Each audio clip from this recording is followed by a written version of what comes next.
cast an apprehensive glance at the warlike Pyke, who had walked to the window, and Mr. Pluck, squeezing her hand, went on: "Your daughter has made a conquest on which I may congratulate you. Sir Mulberry, my dear ma'am, Sir Mulberry is her devoted slave. Hem!" "Ha!" cried Mr. Pyke at this juncture, snatching something from the chimney piece with a theatrical air. "What is this? What do I behold?" "What do you behold, my dear fellow?" asked Mr. Pluck. "It is the face, the countenance, the expression," cried Mr. Pyke, falling into his chair with the miniature in his hand. "Feebly portrayed, imperfectly caught, but still THE face, THE countenance, THE expression." "I recognise it at this distance!" exclaimed Mr. Pluck in a fit of enthusiasm.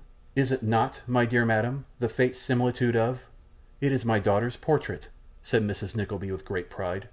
And so it was, and little Miss La Creevy had brought it home for inspection only 2 nights before. Mr. Pyke no sooner ascertained that he was quite right in his conjecture, than he launched into the most extravagant encomiums of the divine original, and in the warmth of his enthusiasm kissed the picture 1,000 times, while Mr. Pluck pressed Mrs. Nickleby's hand to his heart, and congratulated her on the possession of such a daughter, with so much earnestness and affection that the tears stood, or seemed to stand, in his eyes. Poor Mrs. Nickleby, who had listened in a state of enviable complacency at first, became at length quite overpowered by these tokens of regard for, and attachment to, the family; and even the servant girl, who had peeped in at the door, remained rooted to the spot in astonishment at the ecstasies of the 2 friendly visitors.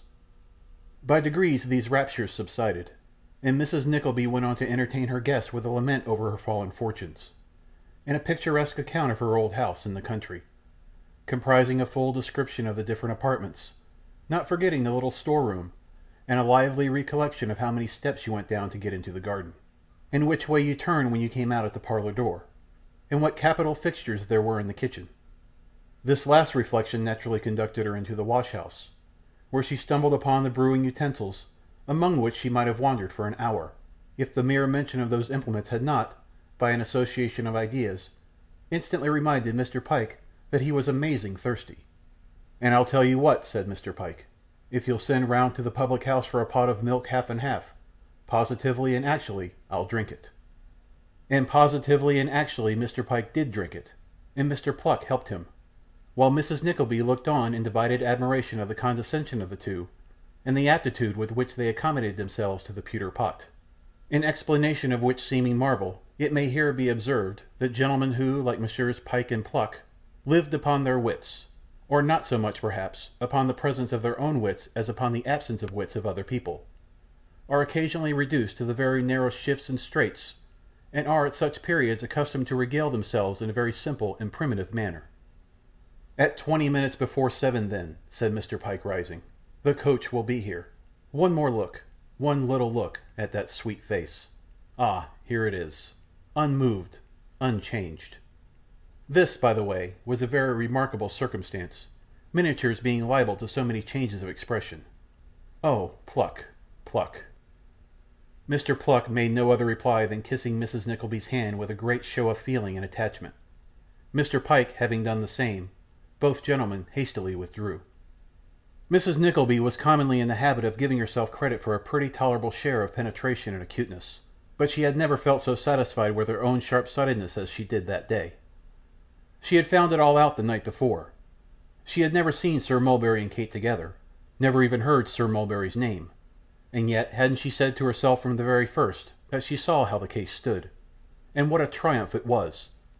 For there was now no doubt about it. If these flattering attentions to herself were not sufficient proofs, Sir Mulberry's confidential friend had suffered the secret to escape him in so many words. "I am quite in love with that dear Mr. Pluck, I declare I am," said Mrs. Nickleby. There was one great source of uneasiness in the midst of this good fortune, and that was the having nobody by to whom she could confide it. Once or twice she was almost resolved to walk straight to Miss La Creevy's and tell it all to her. "But I don't know," thought Miss Nickleby. "She is a very worthy person, but I am afraid too much beneath Sir Mulberry's station for us to make a companion of. Poor thing!" Acting upon this grave consideration, she rejected the idea of taking the little portrait painter into her confidence, and contented herself with holding out sundry vague and mysterious hopes of preferment to the servant girl, who received these obscure hints of dawning greatness with much veneration and respect.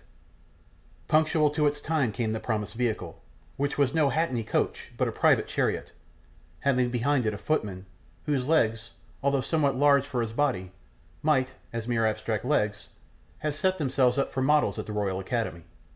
It was quite exhilarating to hear the clash and bustle with which he banged the door and jumped up behind after Mrs. Nickleby was in. And as that good lady was perfectly unconscious that he applied the gold-headed end of his long stick to his nose, and so telegraphed most disrespectfully to the coachman over her head, she sat in a state of much stuffiness and dignity, not a little proud of her position. At the theatre entrance there was more banging and more bustle, and there were also Messrs. Pyke and Pluck waiting to escort her to her box. And so polite were they, that Mr. Pyke threatened with many oaths to Smifflegate a very old man with a lantern who accidentally stumbled in her way, to the great terror of Mrs. Nickleby, who, conjecturing more from Mr. Pyke's excitement than any previous acquaintance with the etymology of the word that smifflegation and bloodshed must be in the main one and the same thing, was alarmed beyond expression lest something should occur. Fortunately, however, Mr. Pyke confined himself to mere verbal smifflecation, and they reached their box with no more serious interruption by the way than a desire on the part of the same pugnacious gentleman to smash the assistant box-keeper for happening to mistake the number.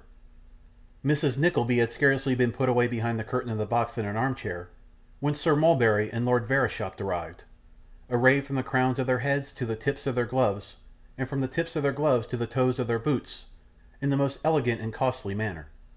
Sir Mulberry was a little hoarser than on the previous day, and Lord Verisopht looked rather sleepy and queer, from which tokens, as well as from the circumstance of their both being to a trifling extent unsteady upon their legs, Miss Nickleby justly concluded that they had taken dinner.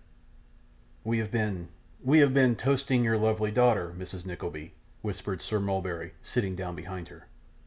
"Oh ho!" thought that knowing lady, "wine in, truth out." "You are very kind, Sir Mulberry." "No, no, upon my soul," replied Sir Mulberry Hawk. "It's you that's kind, upon my soul it is. It was so kind of you to come tonight." "So very kind of you to invite me, you mean, Sir Mulberry," replied Mrs. Nickleby, tossing her head and looking prodigiously sly. "I am so anxious to know you, so anxious to cultivate your good opinion, so desirous that there should be a delicious kind of harmonious family understanding between us," said Sir Mulberry, "that you mustn't think I'm disinterested in what I do. I'm infernally selfish. I am, upon my soul I am." "I am sure you can't be selfish, Sir Mulberry," replied Mrs. Nickleby. "You have much too open and generous a countenance for that." "What an extraordinary observer you are," said Sir Mulberry Hawk. "Oh no, indeed. I don't see very far into things, Sir Mulberry," replied Mrs. Nickleby, in a tone of voice which left the baronet to infer that she saw very far indeed. "I am quite afraid of you," said the baronet. "Upon my soul," repeated Sir Mulberry, looking round to his companions, "I am afraid of Mrs. Nickleby. She is so immensely sharp." Messrs. Pyke and Pluck shook their heads mysteriously, and observed together that they had found that out long ago. Upon which Mrs. Nickleby tittered, and Sir Mulberry laughed, and Pyke and Pluck roared. "But where's my brother-in-law, Sir Mulberry?" inquired Mrs. Nickleby. "I shouldn't be here without him. I hope he's coming." "Pyke," said Sir Mulberry, taking out his toothpick and lolling back in his chair, as if he were too lazy to invent a reply to this question, "where's Ralph Nickleby?" "Pluck," said Pyke, imitating the baronet's action, and turning the lie over to his friend, "where's Ralph Nickleby?" Mr. Pluck was about to return some evasive reply, when the hustle caused by a party entering the next box seemed to attract the attention of all four gentlemen, who exchanged glances of much meaning. The new party began to converse together. Sir Mulberry suddenly assumed the character of a most attentive listener, and implored his friends not to breathe, not to breathe. "Why not?" said Mrs. Nickleby. "What is the matter?"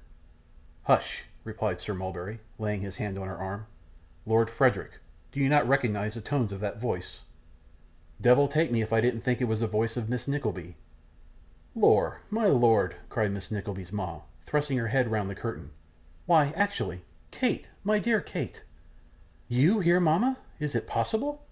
"Possible, my dear? Yes." "Why, who on earth is it that you have with you, mama?" said Kate, shrinking back as she caught sight of a man smiling and kissing his hand. "Who do you suppose, my dear?" replied Mrs. Nickleby, bending towards Miss Wititterly, and speaking a little louder for that lady's edification. "There's Mr. Pyke, Mr. Pluck, Sir Mulberry Hawk, and Lord Frederick Verisopht." Gracious